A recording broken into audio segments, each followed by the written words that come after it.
for more on Iran. You know, just days ago in Tehran, they were chanting "Death to America," celebrating the 32nd anniversary of the fall of the Shah back in 1979.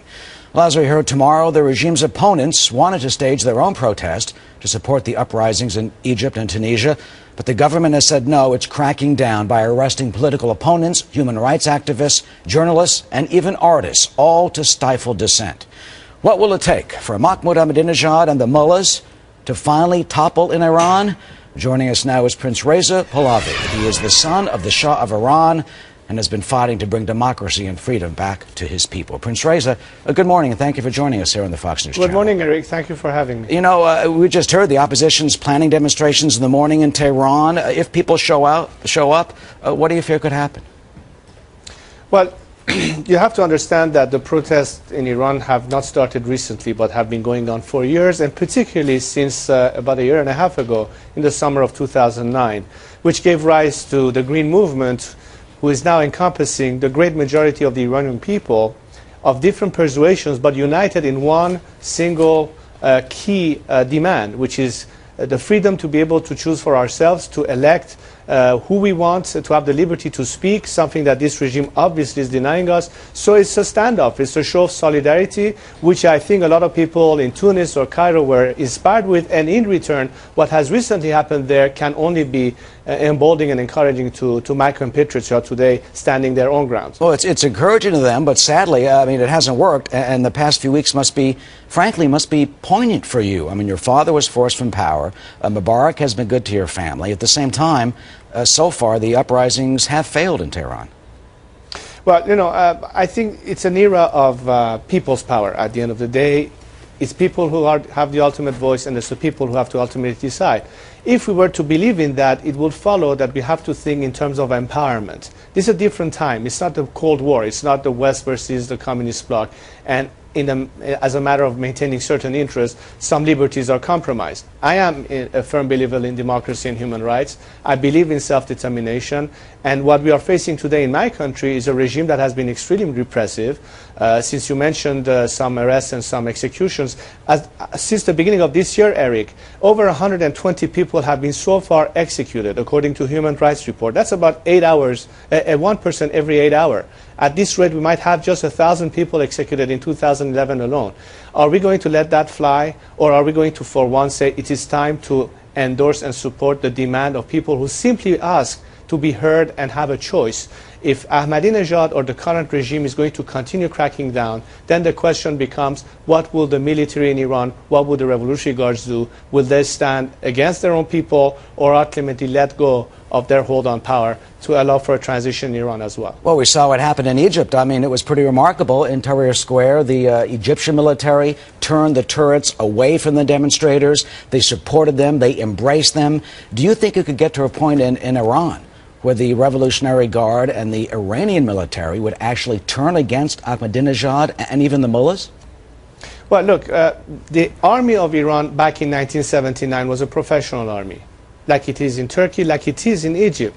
The difference is, after 30 years, the big question mark is, has this regime managed to ideologize its military or paramilitary forces?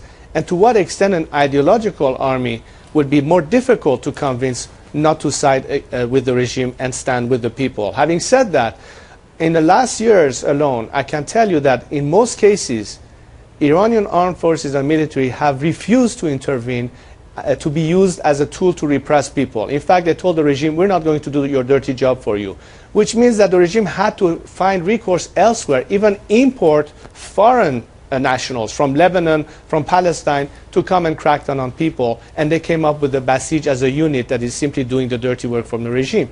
Even some members of the Revolutionary Guards have refused to carry out such orders. And we saw those cases as recently in the last year alone, especially as a result of what happened back in 2009. Having said all of this, I think at the end of the day, I find it very difficult that the same Revolutionary Guard commander who fought in the Iran-Iraq war to protect the lives of the parents of today's generation who are in the street demanding freedom, to ask their troops to turn their arms against their children. That simply doesn't make sense. So how do you get to that? How do you get to that point?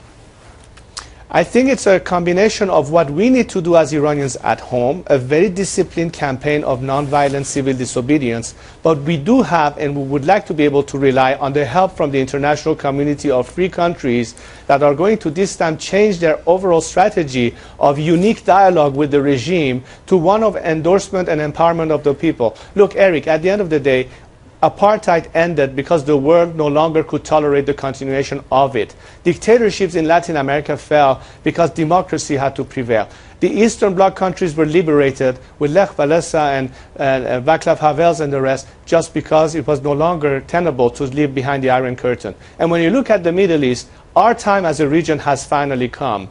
As I said, the people are now fighting tooth and nail to defend their freedom, totally unarmed, totally under-equipped, under a regime that is extremely repressive. The least we could do from the point of view of the free world is to stand by them, tell them that they're not alone, that their voices have been heard, and my job here is to convey that message to everybody in the outside world, that my compatriots in turn want to have their Tehran moment, as Egyptians had the Cairo moment, as Chileans had their Santiago moment, and Iran's turn is going to come up soon as well. But you know, it's got to take more than that. It's got to take more than support around the globe. It's got to take some tipping point in your country for the mullahs to get out. And I think that's one of the issues that people say, what's going to happen?